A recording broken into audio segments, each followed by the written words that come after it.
देखिए, कुछ वक्त पहले भागवत साहब ने जब ये कहा कि भाई हर एक मस्जिद में शिवालय क्यों देखना, अभी हाल में फिलहाल में उन्होंने ये बात कही, जिसको लेकर के बड़े हिंदू संतों ने ऐतराज जताया और ये भी कहा गया कि वो जो काम कर रहे हैं वो करें और ये काम हमारा और हम इसको देखेंगे।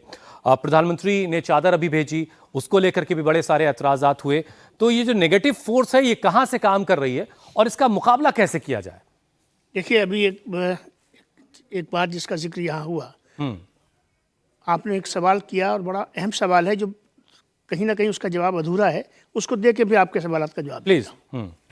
दरगाहें किस तरह से ये जो नफरत पैदा हो रही है, ये जो दूरियां पैदा हो रही हैं, इसमें दरगाहों का रोल क्या है? लंगर का जिक्र आया, लंगर सब बच्चे समझते हैं, मैं समझता हूँ। दरगाहों की सबसे बड़ी खूबी ये रही कि जो लंगर होता था वो लंगर में क्या बनता था। किसी भी दरगाह में नॉन वेज नहीं बनता था, ये समझ लीजिए। मकसद क्या था? ये बच्चे भी मैं समझा रहा हूँ, ये बच्चे भी समझें और आपके जो नाज़रीन जो इस प्रोग्राम को देखते हैं वो भी समझें कि सूफीज़म के अंदर, दरगाहों के अंदर, खानकाहियत के अंदर, आध्यात्म रूहानियत के अंदर जो है इस बात का ध्यान रखा गया कि उसने मुसलमान को एड्रेस नहीं किया, उसने इंसान को एड्रेस किया। इस वजह से वहाँ पर वो तमाम रीत वो रही, वहाँ पे वो रिवाज रहे जिसके साथ में एक इंसान, चाहे उसका कोई भी धर्म हो, कोई भी आस्था हो, किसी भी तरीके से वो कहीं से भी जुड़ा हो, वो अपने आप को उसके साथ में महसूस करे कि I am part of it, मैं इसका हिस्सा हूँ, ये मेरा हिस्सा है। और उसमें खाना एक ऐसी चीज़ होती है कि जो मैं समझता हूँ कि जो इंसान को इंसान से जोड़ने में एक बड़ा अहम रोल प्ले करती है। और भूख का तो वैसे भी कोई मतलब अब देखिए, नहीं होता। अब ये दरगाह अजमेर शरीफ में जो 2 देगे बनती हैं हर साल, उसके मौके पर क्या बनता है? मीठा चावल बनता है, ना प्याज पड़ती है उसमें, सारा हिंदुस्तान सुन ले इस बात को, ना लहसुन का इस्तेमाल होता है उसके अंदर सिर्फ वो चीज़ इस्तेमाल, चावल का इस्तेमाल होता है, मीठे का इस्तेमाल होता है, जिसको कि कोई भी इंसान, चाहे हमारे जैन भाई हों, चाहे हमारे बौद्ध भाई हों, चाहे हमारे सनातनी भाई हों, कोई भी हो, हर आदमी उस लंगर को, उस तबर्रुक को उसको लेता है, उसको खाता है। बिल्कुल उस तरह से जैसे कि गुरुद्वारे में आप जाइए तो वहाँ जो आपको हलवा परोसा जाता है, उस हलवे को खाने में किसी को कोई आड़ नहीं होती है। जिस हिंदुस्तान में इस वक्त हम और आप हैं, इस हिंदुस्तान में 2 नेतृत्व हैं। एक आइडियोलॉजिकल लीडरशिप है, नेतृत्व है, जो मोहन भागवत जी के पास है, बीइंग आरएसएस चीफ के सरसंचालक जिनको कहा जाता है। दूसरे जो हमारा राष्ट्र नेतृत्व है, जो पूरे राष्ट्र को चला रहा है, वो प्रधानमंत्री नरेंद्र मोदी जी के पास है। प्रधानमंत्री नरेंद्र मोदी जी भी एक समय में आरएसएस के साथ रहे, आरएसएस के प्रचारक रहे, और मैं यहाँ ऑन रिकॉर्ड कहता हूँ कि हिंदुस्तान के का कोई भी ऐसा एक ज़िला नहीं है जहाँ पर के प्रधानमंत्री जी स्वयं प्रचारक के ज़माने में न गए हों, न रहे हों, न ठहरे हों। इसलिए वो हिंदुस्तान की मिट्टी को, उस मिट्टी की खुशबू को, यहाँ की जो भिन्नता है और जो विभिन्नता है और यहाँ की जो एकता में अनेकता है, उसको जितना अच्छा वो समझते हैं, शायद आज के हिंदुस्तान में मुझे इतना कोई इसकी स्टेटस का पूरी पॉलिटिक्स के अंदर, पब्लिक लाइफ में आदमी दिखता नहीं है। ठीक है, एक बात। दूसरी बात यह है कि सरसंचालक जी ने पिछले दिनों में कई स्टेटमेंट्स दिए, पहले भी वो स्टेटमेंट्स देते रहे बराबर।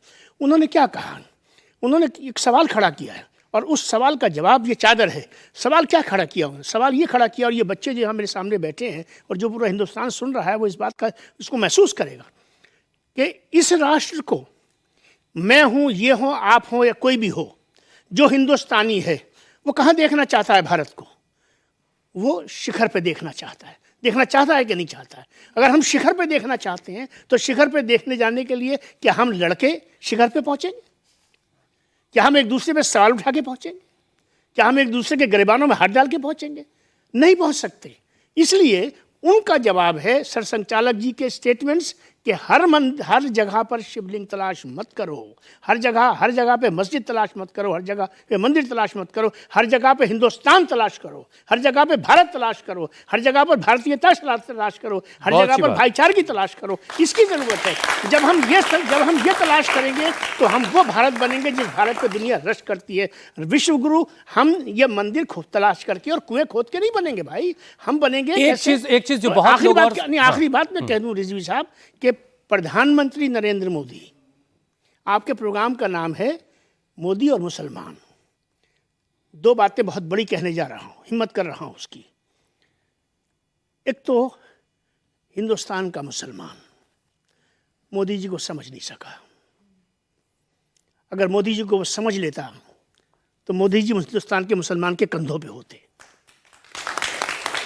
जितना डिसाइसिवनेस, फैसला करने की सलाहियत, क्षमता, एबिलिटी, पोटेंशियल, कैपेबिलिटी, कैपेसिटी जितनी उनके अंदर है, आप पूरे हिंदुस्तान को किस तरह चला रहे देख लीजिए आप आरएसएस के बहुत करीबी रहे हो, आरएसएस की टॉप लीडरशिप के बड़े करीब हैं। कभी आपकी मुलाकात होती हो या कभी आप कुछ रेमेडी पर बात करने जाते हो जी। तो एक इल्जाम बार बार ये लग रहा है कि जो फुट फोर्स है आरएसएस की वो वही कर रही जो वो चाहते हैं, वो कह जो रहे हैं वो दरअसल हो नहीं रहा है, या फिर ये है कि तीर कमान से निकल चुका है। क्या सिचुएशन क्या है फिर ग्राउंड पर? ये तीनों जो है ये तीनों की तीनों जो आपने स्टेटमेंट्स अभी दिए हैं कि जो वो कह रहे हैं वो हो नहीं रहा। मैं ये पूछना चाहता हूँ, हिंदुस्तान कितना बड़ा देश है, 8 लाख से ज़्यादा गांव हैं, हज़ारों शहर हैं, कस्बात हैं, 8-10 लोग हैं। ये जगहों पे कितनी जगहों पे ये बात हुई है? 8-10 जगहों पे बात हुई है। हिंदुस्तान ने तो इसको अडॉप्ट नहीं किया। आज सारे हिंदुस्तान में तो ये तमाशा नहीं बच रहा, चंद जगहों पर है। बदकिस्मती ये है कि क्योंकि अब सोशल मीडिया का दौर आ चुका और अब हम एक मीडिया एज में और कम्युनिकेशन के फील्ड में इस कदर आगे बढ़ चुके हैं कि छींक भी आती है तो मालूम होता है सारा हिंदुस्तान छींक रहा है। तो चंद जगहों पर कुछ बातें हुई हैं और आपने देखा कि एक आर्टिकल लिखा ऑर्गेनाइजर ने कोई ऐसी बात नहीं लिखी कि जिसको के लेकर के लोगों के अंदर भ्रम पैदा किया जाता, लेकिन क्योंकि भ्रम पैदा हो गया तो उसी संगठन के हिंदी वर्जन में जो पंजन्या के नाम से निकलता है एक दूसरा आर्टिकल आया और उस आर्टिकल ने सरसंचालक जी की बात को साफ कर दिया।